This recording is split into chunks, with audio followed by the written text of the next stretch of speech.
जय श्री राम दोस्तों, मैं कल्याण भगत स्वागत करता हूं आपका अंबे कल्याण चैनल पर। दोस्तों, आज का हमारा टॉपिक है साधना और सिद्धि। दोस्तों, साधना का अर्थ आत्मिक उन्नति और आध्यात्मिक जागरण से है। जब कोई साधक अपनी साधना से सिद्धि प्राप्त कर लेता है तो उसका जीवन पूरी तरह से बदल जाता है। उसकी चेतना, अनुभव और दृष्टि नई ऊंचाइयों को छूने लगती है। दोस्तों, आज के इस वीडियो में हम ये जानने का प्रयास करेंगे कि जब साधक की साधना सफल होती है तो उसमें क्या क्या परिवर्तन आते हैं और उसका जीवन कैसा हो जाता है। तो दोस्तों, जब भी एक साधक की साधना सफल होती है और उसको सिद्धि प्राप्त होती है तो उसको कई प्रकार से विचित्र ज्ञान प्राप्त होते हैं और उसके जीवन में कई बदलाव आते हैं। कई शक्तियां उसे प्राप्त होती है, जिसमें से पहली शक्ति है दोस्तों आत्मज्ञान की प्राप्ति। दोस्तों, साधना का मूल उद्देश्य ही आत्मज्ञान की प्राप्ति होता है। जब साधक अपनी साधना में सिद्धि प्राप्त कर लेता है तो उसे अपने वास्तविक स्वरूप का बोध होता है। वो समझ जाता है कि वो केवल ये शरीर नहीं है बल्कि एक शुद्ध चैतन्य आत्मा है। इस आत्मज्ञान से उसके भीतर अटूट शांति और आनंद प्रकट होता है। ये इतना सुखद आनंद होता है दोस्तों, जिसकी आप कल्पना भी नहीं कर सकते। दूसरा बदलाव जो एक साधक के अंदर होता है वो है अहंकार का नाश। दोस्तों, साधना का मार्ग अहंकार से मुक्त होने का मार्ग है। जब साधक की साधना सिद्ध होती है तो उसका अहंकार नष्ट हो जाता है। वो स्वयं को ईश्वर की इच्छा के अनुसार समर्पित कर देता है। उसे किसी प्रकार का गर्व या अहंकार नहीं रहता, क्योंकि वो जान जाता है कि सब कुछ परमात्मा की कृपा से हो रहा है। अगला बदलाव जो साधना के सफल होने पर साधक के साथ होता है वो है अद्भुत शांति और आनंद का अनुभव। दोस्तों, एक सफल साधक के भीतर एक दिव्य शांति और आनंद उत्पन्न होता है जो किसी बाहरी वस्तु पर निर्भर नहीं करता। यह आनंद स्थायी होता है और जीवन की हर परिस्थिति में बना रहता है।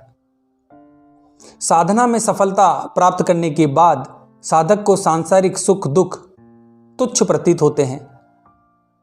वो जीवन की सच्चाई को जान जाता है कि जीवन क्या है, मोह माया क्या है, जीवन का उद्देश्य क्या है, आत्मा का उद्देश्य क्या है। ये सभी चीजें साधक को पता चल जाती है। अगली शक्ति जो एक साधक को प्राप्त होती है दोस्तों, वो है इंद्रियों पर नियंत्रण रखने की शक्ति। दोस्तों, जब एक साधक अपनी साधना में सफल होता है और उसे सिद्धि प्राप्त होती है तो साधक का अपनी इंद्रियों पर पूर्ण नियंत्रण हो जाता है। वो किसी भी प्रकार की भौतिक आकर्षण में नहीं फंसता और अपने शरीर की ऊर्जा को आध्यात्मिक उन्नति में लगाता है।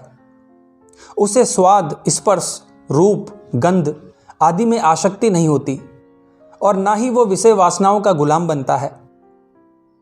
अगली सफलता है दोस्तों सिद्धियों की प्राप्ति।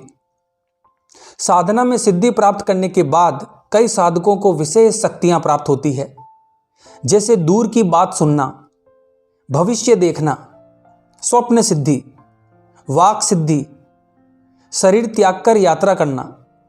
इस प्रकार की शक्तियां और सिद्धियां व्यक्ति को प्राप्त होती है। लेकिन एक सच्चा साधक इन सिद्धियों में नहीं फंसता, क्योंकि वो जानता है कि ये भी ईश्वर के द्वारा बनाया गया मायाजाल का हिस्सा है। और इन सभी चीजों को प्राप्त करने के बाद व्यक्ति अहंकारी हो सकता है और अहंकारी होने के बाद उसका विनाश निश्चित है दोस्तों। अगला बदलाव है दोस्तों परमात्मा से एकता और मोक्ष की ओर अग्रसर होना। दोस्तों, एक साधक धीरे धीरे अपने अहंकार, इच्छाओं और सांसारिक बंधनों से मुक्त होकर परमात्मा से एक हो जाता है। वो अहम ब्रह्मास्मि यानी मैं ही ब्रह्म हूं की अवस्था को प्राप्त करता है और जन्म मरण के चक्र से मुक्त होने की ओर बढ़ता है।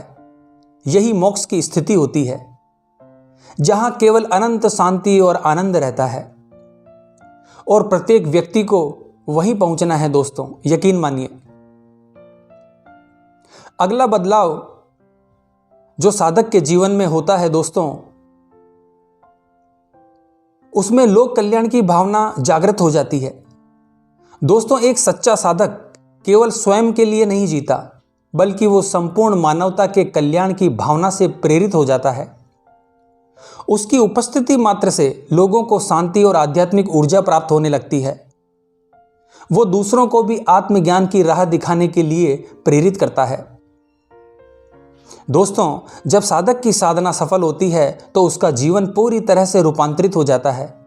उसे आत्मज्ञान, शांति, आनंद, इंद्रियों पर नियंत्रण और मोक्ष का मार्ग मिल जाता है।